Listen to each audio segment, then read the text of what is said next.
আচ্ছা, যখন আমাদের এখানে শীত পড়ে তখন আমরা প্রায় বলি যে উরি বাবা সেই ঠান্ডা লাগতেছে। কিন্তু তোমাদের কি এটা জানা ছিল যে ঠান্ডা বলে আসলে কিছু নেই?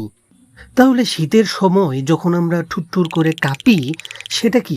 আসলে ঠান্ডা কোনো জিনিস না, এটা হচ্ছে কোনো কিছুর অনুপস্থিতি। উদাহরণস্বরূপ আমি বলতে পারি যে ফিজিক্সে অন্ধকার বলে কিছু নেই, আছে শুধু লাইটের অ্যাবসেন্স। সাইলেন্স বলে কিছু নেই, আছে শুধু সাউন্ডের অ্যাবসেন্স বা অনুপস্থিতি।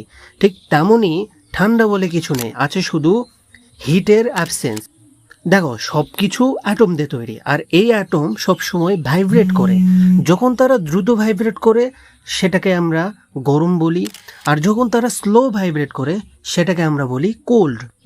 হিট হলো একটা রিয়েল পরিমাপকৃত এনার্জি, কিন্তু ঠান্ডা শুধু কতটুকু কম হিট আছে সেটার ব্যাখ্যা।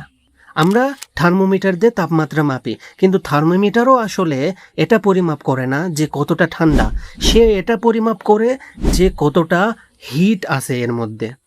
অর্থাৎ হিট যদি বেশি থাকে তাহলে সেটা গরম বেশি, আর যদি হিট কম থাকে তাহলে সেটা ঠান্ডা।